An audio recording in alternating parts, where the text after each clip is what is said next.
Y'all did that real good. I'll wait for Yellow Coat to get up here.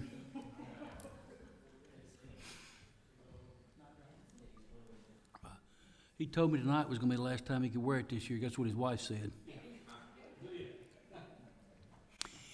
We will call the Board of Mayor Aldermen meeting for Tuesday, September the 23rd to order. The first business that we have is opening prayer by Pastor Mark Johnson, the Fountain of Truth. So I'd ask that would you please stand if you're able and remain standing for the Pledge of Allegiance following the prayer. Pastor Mark. Can we bow our heads? Heavenly Father, we come before you this evening with grateful hearts for this opportunity to serve our city. We thank you for the dedication and the hard work of our mayor and all the other leaders that are in this room. We ask for your wisdom and your guidance as they discuss the matters that impact our community. Grant them clarity of thought and unity of spirit. Help them to weigh decisions with wisdom, fairness, and compassion. Bless each person here with courage to stand for what is right and humility to listen to one another and a heart to seek your will above all else. May this meeting be marked by respect, by cooperation, and by the spirit of excellence that our city has been so blessed with. We entrust this time to you, Lord, asking for your blessing upon our city and all who call it home. In Jesus' name we pray. Amen. Amen. I pledge allegiance to the flag of the United States of America and to the republic for which it stands, one nation, under God, indivisible, with liberty and justice for all.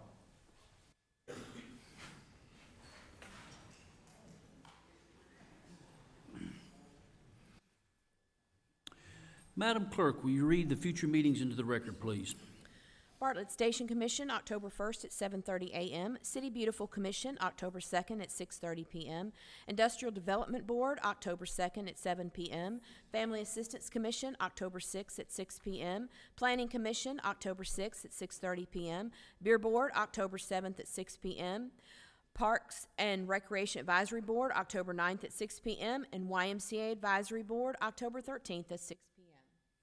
At this time, we'll recognize any scouts if you're present, and it doesn't appear that we have any scouts in the room.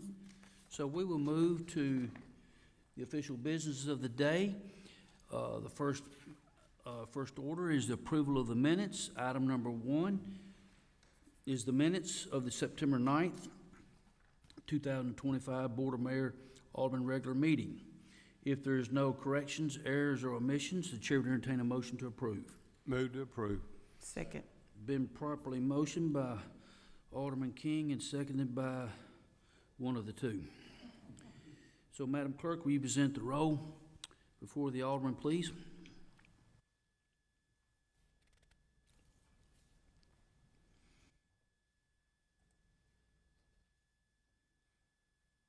Passes unanimous, 5-0. And Alderman Reeves cannot join us tonight for he's out of town on business. So that's why he's not here. So now we move to the public hearing. Individuals have a maximum of 3 minutes to speak either for or against each item with a total of 20 minutes for each side. We have 2 public hearings. Madam Clerk, will you read the first item under public hearings into the record for us, please? Ordinance 25-04, an ordinance to amend the City of Bartlett Cable Television Ordinance, Title 9, Chapter 5.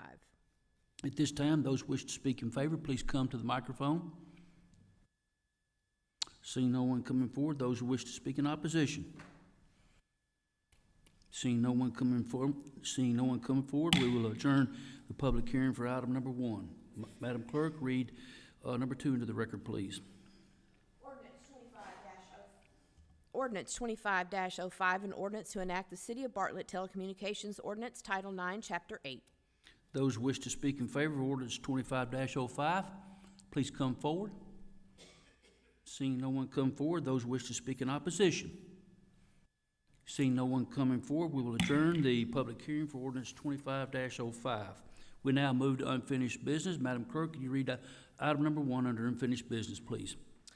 Third and final reading of Ordinance 25-04, an ordinance to amend the City of Bartlett Cable Television Ordinance, Title 9, Chapter 5.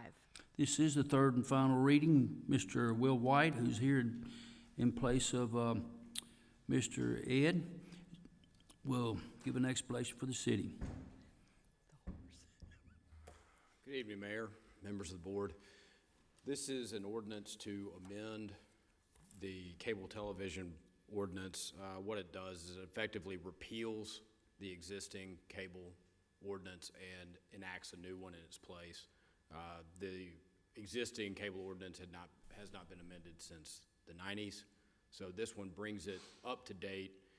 It safeguards the city. It requires that cable providers enter into franchise agreements with the city and mandates certain insurance requirements as well as other requirements for their operations within the city limits. It's a comprehensive ordinance, and it covers essentially the same material that the existing ordinance does, just again, bringing it up to speed and up to date. Thank you, Mr. White. Is there a motion? Move to approve.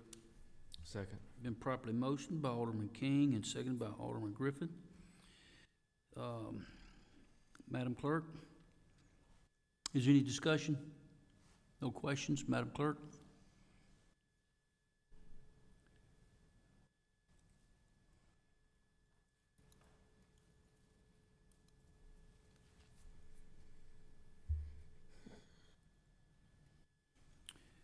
This motion for ordinance 25-04 passes unanimous. Madam Clerk, will you read item number 2? Third and final reading of ordinance 25-05, an ordinance to enact the City of Bartlett Telecommunications Ordinance, Title 9, Chapter 8. Mr. White, you're recognized again. This is an ordinance to enact a new ordinance that governs telecommunications providers. The telecommunications providers were previously governed by the cable ordinance, but in the ordinance that y'all just passed on the cable ordinance, we removed telecommunications providers from it. It functions in much the same way as the cable television provider ordinance does. It is a comprehensive ordinance. It requires telecommunications providers to enter into franchise agreements with the city. It mandates certain obligations for telecommunications providers. It requires certain insurance, minimum insurance requirements, and it is designed to protect the city by dictating certain protections and certain requirements for telecommunications providers that are operating within the city limits. Thank you, Mr. White. Is there a motion to approve? Move we approve. Been properly motioned by Vice Mayor Young and seconded by Alderwoman Williams. Madam Clerk.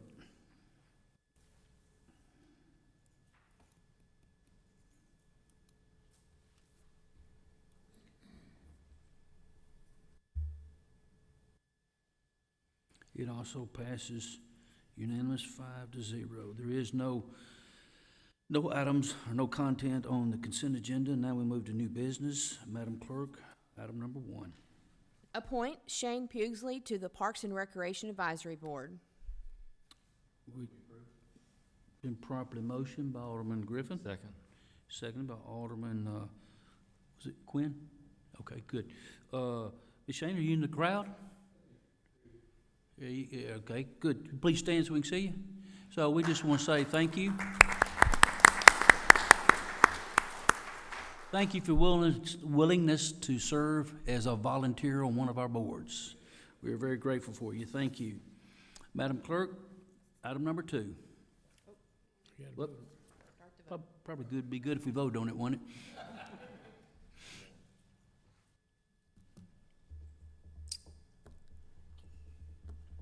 Can't get out of it now. Madam Clerk, item number 2. Reappoint Eric Gott to the Bartlett Arts Council. I present Eric's name before you tonight. Move we approve. Been motioned by Alderman Quinn and seconded by Alderman Griffith. Any discussion? Hearing none, Madam Clerk.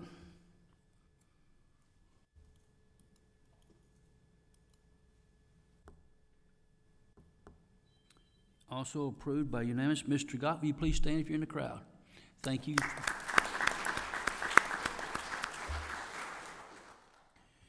Okay, now we move to item number 3. Proposal for tree trimming and removal services. At this time, I'd recognize Mr. Paul Wright, Director of Parks and Recreation. Good evening, Mayor and Board. The proposal before you is for a contract for tree trimming services and removal. We have last had a contract in place in 2020. It has expired. And so whenever we have any tree issues, oftentimes if we're not able to tend to those issues, whether it's through our department, through Public Works, we'll have to contract out with one of the local vendors. Sometimes that turnaround time is not as quickly as we need it to be, especially if there are trees that have an emergent need that pose threats to homeowners or other types of property. So we have put this proposal out. We had 5 contractors that responded, and Public Works as well as Parks evaluated the 5 proposals, and we're presenting both Spruce Up Tree Care as well as Michael's Tree and Loader Service as the 2 that we're recommending. Thank you, Mr. Wright. Any questions for Paul? Hearing none, we'd entertain a motion. Second. Been properly made by Alderman Griffin and seconded by Vice Mayor Young. Any discussion on item number 3? Hearing none, Madam Clerk.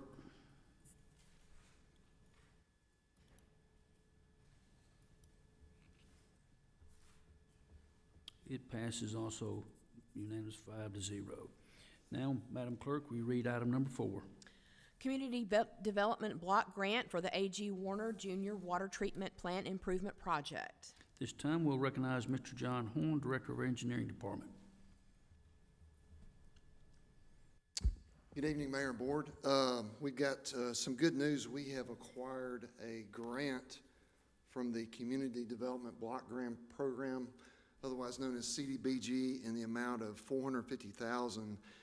And what I'm proposing tonight is that we use this for the upgrades, refurbishment for water treatment plant number 2, which is located at 5727 Woodlawn. This is right across from Bartlett High School. And so you probably are familiar with this treatment plant.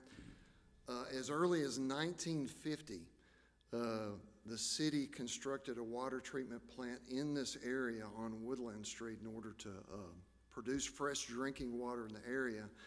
By 1972, it needed to be upgraded. And so on this next picture, I've got a picture of the A.G. Warner plant, and with its 1980s treatment plant staff. And in 1972, this expansion for this plant was renamed the A.G. Warner Water Treatment Plant in honor of the water superintendent during that time. And also got another picture right after this of our current water plant staff. And Mr. Mandrell McLaughlin is here tonight. And so we're trying to get our water plant staff the most up-to-date tools. This water plant is, you could either say it's 75 years old, or with the upgrades in 1972, it's over 40 years old. And so we plan on using all $450,000 of this CDBG grant towards this project. This is going to go to replacing high service pumps, electrical motor control centers, automated electronic transfer switch, valves and fittings, a new lab, a new office. And so what we plan to do is we have construction plans that are ready to bid, that'll be bid out in a few weeks. And when we select a low bidder, we'll come back to this board for approval of that bid, but we'll be able to utilize all $450,000 of this grant towards this project. So the contract has been included. Before we can bid this project, before we can utilize the funds, we have to, the mayor and this board has to sign off on that contract that has been provided for you. You may remember back during the budget time, this grant was a part of the presentation we had on the work that we're doing on all of our treatment plants. And hopefully next year we can apply for another one. So it's very good to receive $450,000 to get started. John, will that do all of it? Will that do everything you want to do? The estimate on Plant 2 is about $1 million. And so the $450,000 gets us halfway there. And there is a good chance that there's another $450,000 that we can possibly get between now and July. I've been verbally told that we're in a very good position to get that additional 450,000, which would give us a total of 900,000. It's not guaranteed yet, but we're in a great position to receive that. So Is the plant shut down while you do that? for this particular plant, this is the smallest of our plants, but it still does a good job. And so in the off-season, you know, the hot summer is our peak water plant production time. And so at the time of year that we're going to be entering into this, we're going to be in the off-season, and we'll be able to shut the plant off for periods of time to be able to do this work. Thank you. There's no further questions, and entertain a motion. Move we approve. Been properly motioned by Vice Mayor Young and seconded by Alderman King. Any discussion? Hearing no discussion, Madam Clerk?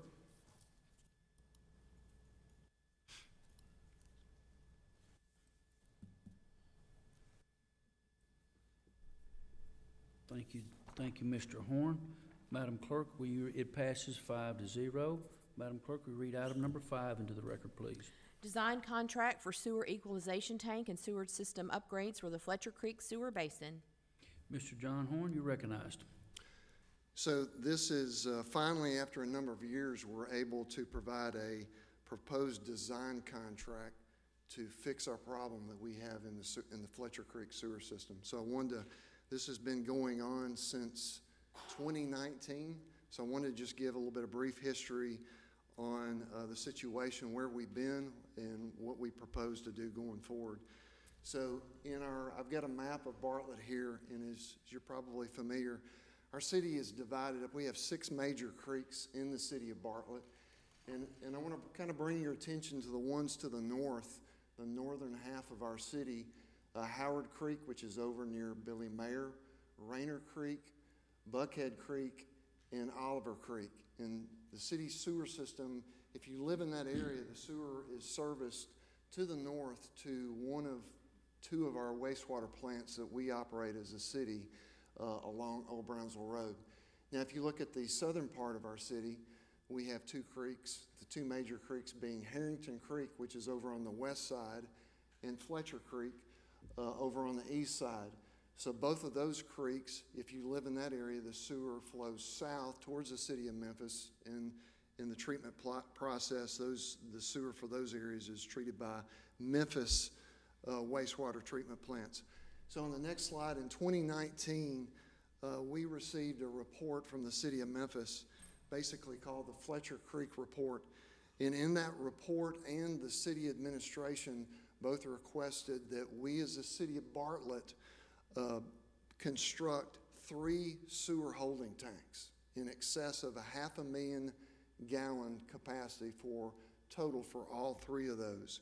And so those are represented by T1, T2, and T3, were the areas that Memphis requested that we build sewer holding tanks. And the reason and the purpose for these holding tanks would be during rain events to slow the flow rate of sewer going into Memphis. And so fast forward to 2022, that's when Blue Sky Communities, Keith Grant, began development on Union Depot. And as a part of that development, Union Depot constructed 2 of the holding tanks that you see on there, T1 and T2. Those have been in operation for almost a year now. Since December of last year, the engineering department, the public works department have operated and maintained those 2 holding tanks. And so what we knew we had left to do was to investigate the size of the 3rd holding tank. And so in the spring of 2023, we began our own study to study Fletcher Creek to be for sure what does the size of this holding tank need to be. And by the fall of 2024, our engineering firm determined that that holding tank only needed to be 1.5 million gallons. 1.5 million gallons. And so we sent that report, that information to Memphis in the fall of last year. Since that time, in this area of Fletcher Creek, the planning department, the engineering department, and this administration has gotten a lot of inquiries from potential developers desiring to develop in this area. And so what I've got proposed tonight is 2 critical items of our infrastructure that need to be designed and built to where we can fix the Fletcher Creek challenge that we've got, Fletcher Creek sewer system. So I want to go over those 2 with you just briefly. So fix number 1 on the next slide is to construct a 2.5 million gallon holding tank. And so that's on this next slide. And so I mentioned to you a minute ago, what we have determined, the city only needs to build 1.5 million gallons in sewer EQ storage. And what we would like to do is build an additional 1 million gallons for future development. So this picture that I've got for you here, if you know where the fleet services, or as we call it, the city shop property is, the building that you see there is the city shop property. And of course, we own the property south of that and east of that. And so this is a conceptual plan for underground sewer holding tank storage on this site. There's plenty of room actually to hold up to 5 million gallons. I'm not saying we need to build that much, but there's plenty of room for us to construct this on our own property underground. And so this would be the first part of the fix. On the next slide shows you the other part of the fix. And so again, this is back to Fletcher Creek. You can see Highway 64. You see on the map pointing to the sewer EQ storage tank site at our fleet services. And then the purple line represents a potential new sewer line that we need to design and install to be able to accommodate future sewer flows within the Fletcher Creek Basin. And so the contract that I have for you tonight that's been submitted that I'm requesting approval for is for the design of the EQ tank and for this gravity sewer system. So back in June 20th of this year, we did an RFQ requesting statement of qualifications for engineering firms. And on July the 3rd, our selection committee selected Barge Design Solutions to do this design. They have submitted a scope of services that we've negotiated with them, and that scope of services is in the contract that's been submitted to you for $3.7 million. This is an item that was budgeted in the adopted FY26 budget in the amount of $3.9 million for this design. And so I'm requesting approval for this contract tonight. I'd just like to add that, I'm not sure, John, if you'd said that number, but in 2019, we was told the size of that tank was going to be 6.2 million gallons. And so that's why we immediately began, and when I got into office, I worked with Mayor Strickland to find out, is this the solution? He said, yes. I said, is this the solution? He said, yes. I said, is this the solution? He said, yes. And so that's why we began to do those studies in 2023 of our own studies. And I want to thank Mayor Young for his work working with us to re-look at those numbers to go from 6.2 down to 1.5. And when our city engineer says 1.5 and you heard 2.5 million, that's 1.5 just to take care of what's out there right now to capture it. The other million gallons is to accommodate the future growth. One thing that the engineering department has worked hard on is we looked at 300 or 400 acres around there and determined what the future looks like for each site to come up with that million gallons right there. So 3 or 4 years ago, we didn't know where it was going to go. We didn't know what the product was going to be. We didn't know the size of it was going to be, and we worked hard. The engineering department's worked hard in the past 3 years to eliminate a lot of those questions to get to this point right here. So this is the resolve. City of Memphis has told us this is the way you need to do it. And even when we had the tank people in here probably a year and a half ago or 2 summers ago. We called in every engineer in the Shelby County area that was familiar with this type of system. And we told them this is, and even the city engineer, Robert Connect at the time, this is the direction we're headed. Y'all all throw rocks at it. If there's a better idea, you tell us. and everybody agreed that this is the way to go right here. So we checked with the engineering community, we checked with the city of Memphis, and so there's been a lot of due diligence to get us to this point here. It's really a good day for Bartlett to unlock all of those potential properties out there and begin to resolve it. But none of it's cheap, but these are the solutions. This is the solutions to the problems that we've been hearing since 2019. And I'm very thankful, I'll say it publicly, for Mayor Strickland and his ability to work with us. And I want to thank Mayor Paul Young and his engineers working with us to try to come up with a resolve that was reasonable. So I'll just add those couple of things, and I'll be quiet and let y'all make a motion. I move we approve. Second. Been properly motioned, been properly second. Any discussion? Hearing no discussion, Madam Clerk, will you present the roll?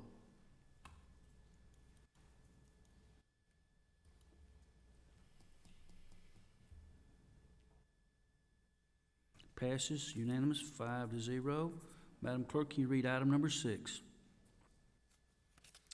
Environmental due diligence studies contract for annexation property at the northeast corner of Walter K. Singleton Parkway at Bowling Hughes Road.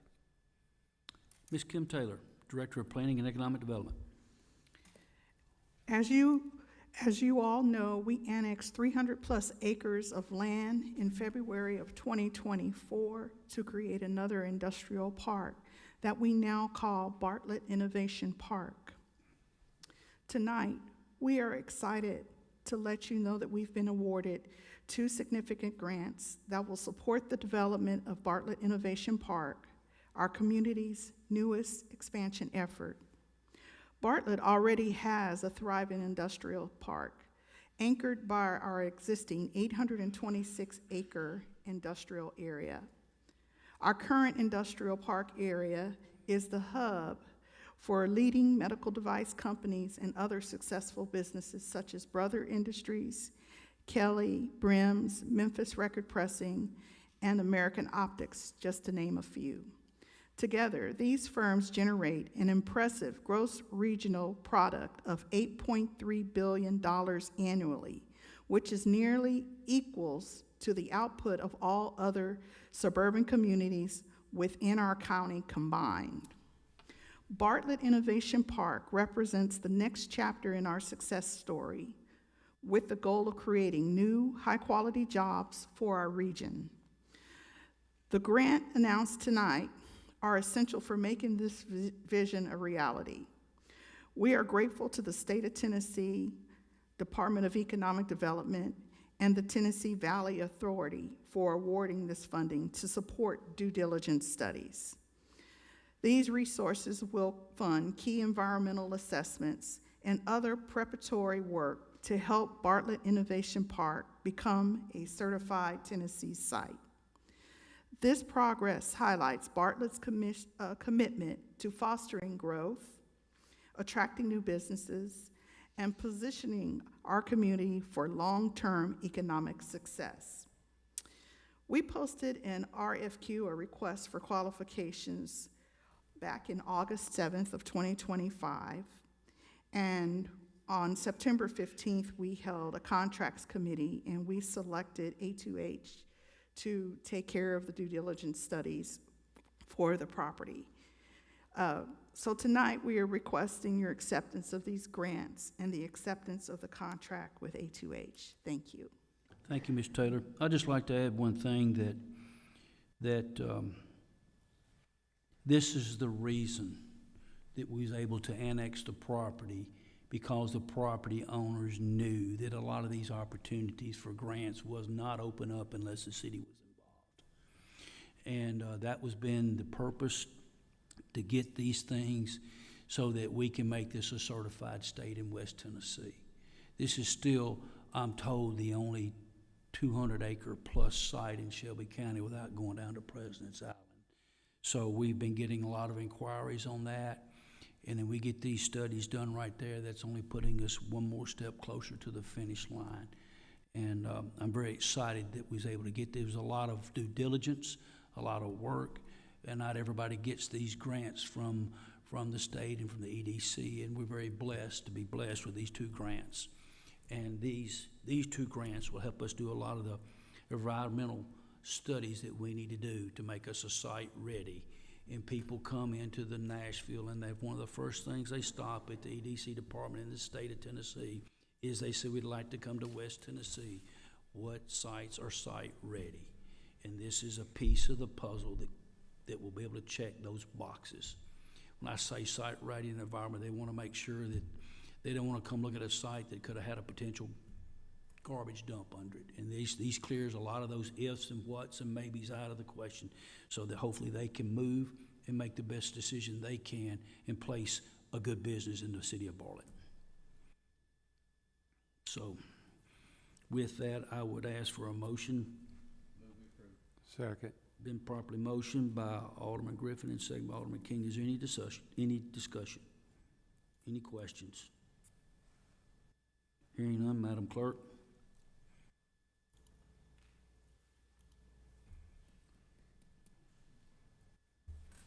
Five to zero, it passes. And let me just say one thing, that a lot of you may be looking at the numbers, and you say, well, Mayor, you're talking about 200 and something acres. I thought we annexed 312, 15, 330. So we thought y'all annexed 300 some. A lot of that property is in the floodplain. We believe that there's about 200 to 225 buildable area of property there that won't be in the flood zone. So if you hear 2 different numbers, that's the total property was 300 plus, but we think there's about 200 and something plus is buildable. Thank you. That I'm sorry I got to talking. Did we already got the vote on it? Good, we got the vote on it. So now we move to open discussion. We open up to the board first. Anything the board would like to say? Mayor. Yes, sir. I want to thank the engineering and planning for all your work. As a board member, speaking from all of these, we love the word grant. That is, and we've heard that a lot tonight with some big numbers, and we know that it took a long time to do this, but I know we appreciate it as a board member for you being able to get grants to move this forward for us. But I just want to say thank you. Alderman Griffin? Speaking of grants, I want to recognize the Parks Department and Director Paul Wright, who also picked up a grant for $50,000 for improvements to the senior center. We thought it was a matching grant, but instead it's 100% grant. So make dramatic improvements to the senior center, improving accessibility, improving security with cameras, improving the garden site, improving a lot over at the senior center, which gets used tremendously. So thankful to those guys for being able to, again, as Alderman King mentioned, find money that doesn't have to come out of the taxpayers' pockets, comes from grant dollars. So thank you. Well, we're going to thank Paul. I want to say thank you, Paul, again for getting us a matching grant for Shadalong, the improvements at Shadalong Park. Those bid documents are going out as we speak on part of that.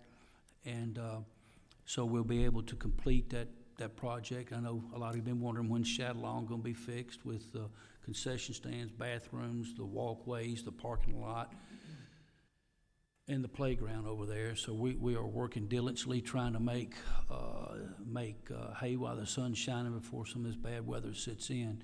So again, thank you for that. And I'd like to say, too, that a lot of these grants that you've heard tonight is only possible because of the leadership of the Parks Department, and we've given them the authority to do a master plan. Because had we not updated the master plan, we wouldn't have been able to get a lot of these grants. So I want to thank you for their leadership. Anybody else on the board wish to be recognized? Seeing nobody? Any directors?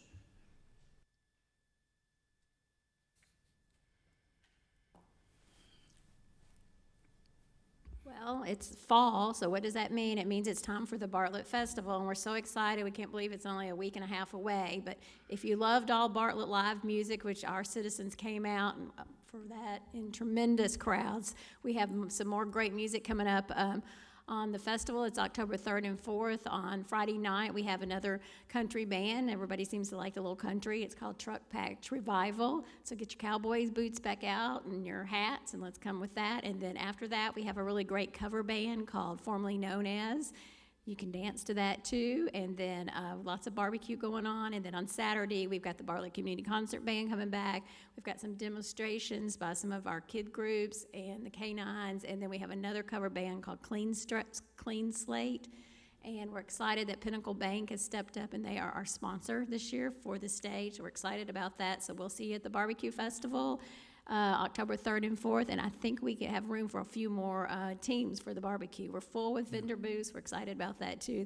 Close. Close. We're almost close with the barbecue, so come on out. We're excited to have everybody there. We hope the weather's great. Let it rain, get all the dust settled, and we're ready. Thank you. Todd, you want to inform us of what's going on at Freeman Park, at the pavilion that day?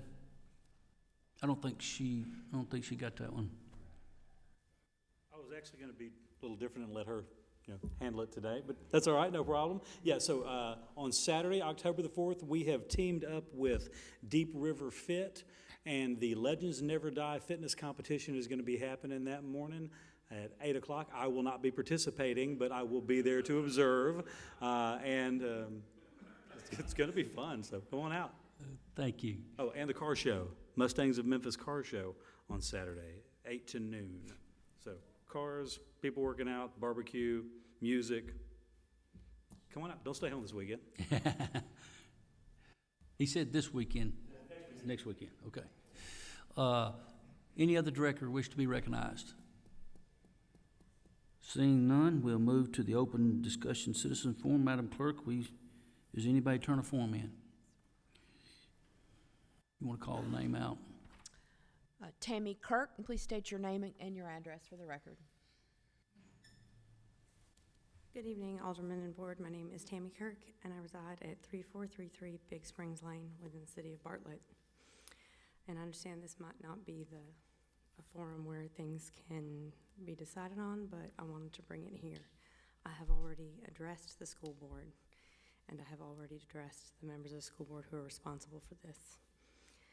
In 2024, the Bartlett City School Policy 3018 changed.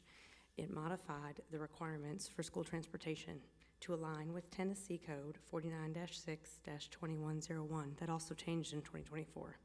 It reads, school buses shall, transportation shall be provided for all Bartlett residents who live more than 1.5 miles by the nearest accessible route from the school to which they are assigned.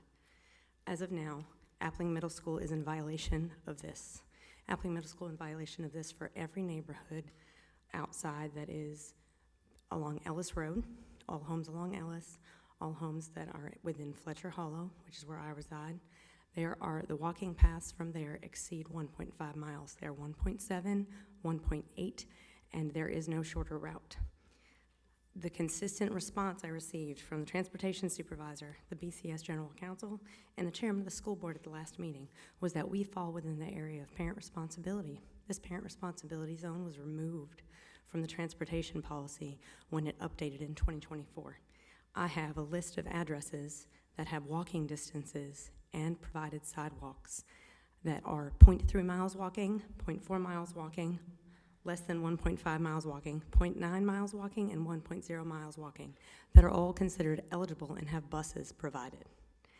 The neighborhood that I reside in and all of the neighborhoods that are east of Appling, west of Germantown, in that little triangle between Ellis and 70, there are no buses provided in that area, and the walking distance for anyone on Ellis exceeds 1.5 miles.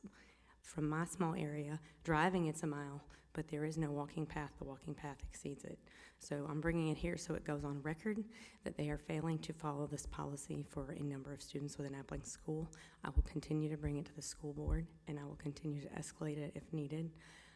But both the members of my neighborhood and all of the other students whose parents are required to provide buses, when other people who have a sidewalk and a lighted crosswalk only have to walk 0.3 miles.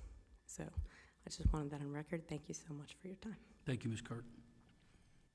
Anyone else, Madam Clerk?